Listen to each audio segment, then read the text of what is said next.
Hello বন্ধুরা, welcome to another blog of my channel. আজকে বোনের জন্মদিন।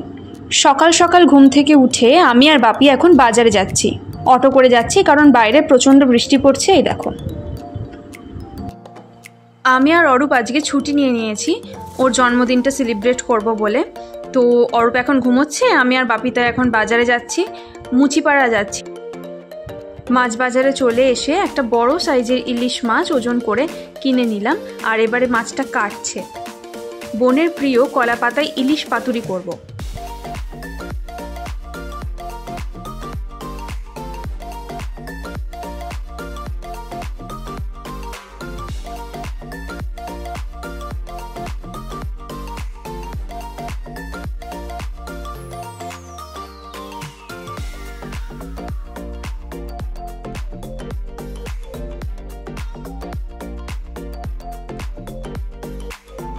মাছ কিনে সবজি বাজার করে বাড়ি চলে এসেছি, আর মা মাছগুলো ভালো করে ধুয়ে দিয়েছে। মা সর্ষেও ভিজিয়ে রেখেছিল একটু নুন দিয়ে, সেটাকে মিক্সার গ্রাইন্ডারে বেটে দিচ্ছে। মা বলছে একটু ইলিশ ভাপাও করবি, আর বানাবো মিক্সড ফ্রাইড রাইস। তোমরা যারা বোনের জন্মদিনের আগের ব্লগটা দেখেছো তারা জানো যে কাল রাত 12টায় ওর মিডনাইট বার্থডে সেলিব্রেশন হয়েছিল, আর আজকে কেক কাটিং হবে। একটা বড় কেকই আনবো। বিকেলে আমি আর অরূপ যাব সিটি সেন্টার। দেখো, গল্প করতে করতে মিক্সড ফ্রাইড রাইসটা হয়েও গেল। এরপর মাছের সর্ষে বাটা, সর্ষের তেল, নুন, হলুদ, লঙ্কা কেটে ম্যারিনেট করে রাখবো হাফ অ্যান আওয়ার মতো। ইলিশ পাতুরি আর ইলিশ ভাপা দুটোর ক্ষেত্রে ম্যারিনেশনের প্রসেসটা কিন্তু সেম, আর দুটোর ক্ষেত্রে সর্ষের তেলের পরিমাণটা বেশিই লাগে।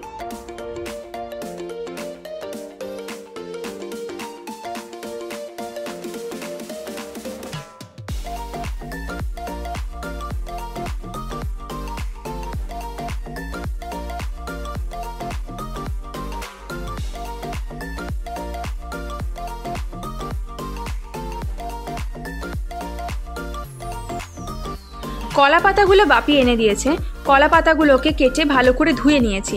এরপর এগুলোকে তাওয়াতে সেঁকে নিচ্ছি। দুদিকটাই ভালো করে সেঁকে নেব, যাতে পাতুরি করবার সময় মাছগুলো যে মুড়তে হবে আর সুতো দিয়ে বাঁধতে হবে তখন যেন কলা পাতাটা ফেটে না যায়। কলা পাতা সেঁকা হয়ে গেছে দুদিকটায়। এরপর ম্যারিনেট করা মাছগুলো একটা একটা করে কলা পাতার মধ্যে দিয়ে ভালো করে কলা পাতাটা সুতো দিয়ে আটকে দেব। এইভাবে পাতুরির জন্য প্রতিটা মাছকে কলা পাতায় মুড়ে রেডি করে নিয়েছি।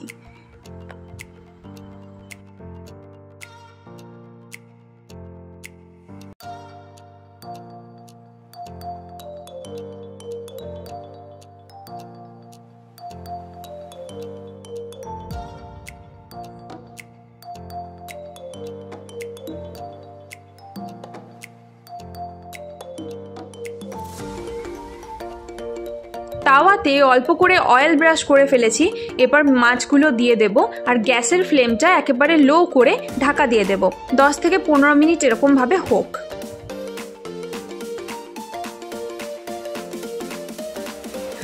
আর ইলিশ ভাপার জন্য মাছগুলো যেগুলো ম্যারিনেট করা আছে সেই পুরো ম্যারিনেশন সমেত মাছটাকেই একটা টিফিন বক্সের মধ্যে দিয়ে কড়াইয়ে জল গরম করতে দিয়ে দিলাম, আর টিফিন বক্সটা বসিয়ে দিলাম।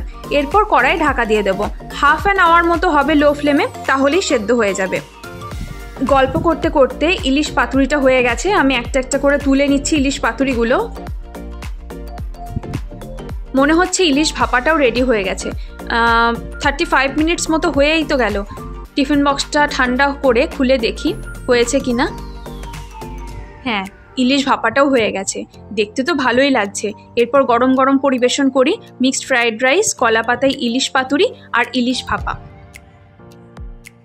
বার্থডে গার্লের জন্য লাঞ্চটা প্রিপেয়ার করা হয়ে গেছে। এরপর সুন্দরভাবে সার্ভ করে দিচ্ছি মিক্সড ফ্রাইড রাইস, ইলিশ পাতুরি কলা পাতায় আর ইলিশ ভাপা। দুপুরের লাঞ্চটা হয়ে গেলে আমি আর অরূপ দুজনে যাব সিটি সেন্টার কেক আনতে। মিও আমরতেই যাব ভাবছি। দেখা যাক কি কেক নেওয়া যায়।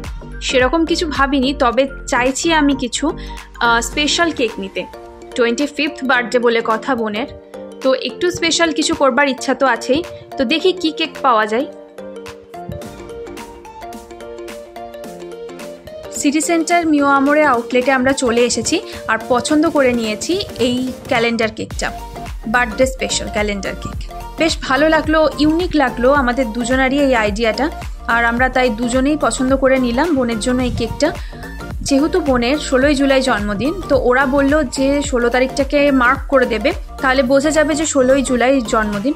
তো আপনাদের যাদের জুলাই মাসে জন্মদিন তারাও কিন্তু মিও আমোরের থেকে এই কেকটা নিতে পারেন।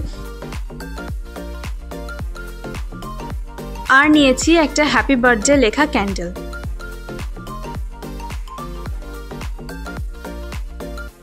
বাড়ি ফিরে দেখছি মা পায়েসও রেডি করে ফেলেছে।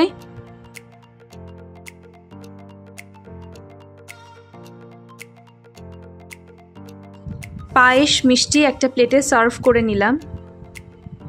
আর এইখানে চলছে বার্থডে সেলিব্রেশনের যে ডেকোরেশন সেটা। বোনের তো কেকটা খুবই পছন্দ হয়েছে, বোনের কেন বাড়ির সকলের খুব কেকটা পছন্দ হয়েছে, কারণ এটা একটা ইউনিক রকমের কেক, ক্যালেন্ডার কেক।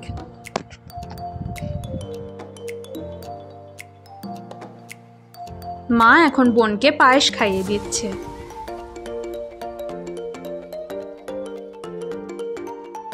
আমারও ইচ্ছে ছিল বোনের যেহেতু 25th বার্থডে, তো স্পেশাল একটা কেক আনার, তো কেকটা স্পেশালই হয়েছে, তো আমারও খুব ভালো লেগেছে আর অরূপেরও খুব পছন্দ হয়েছে কেকটা।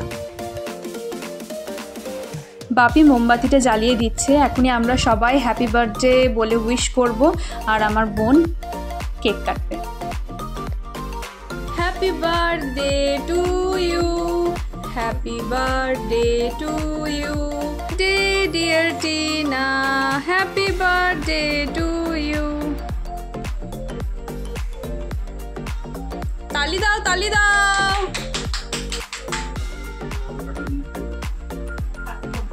হাত করবে না।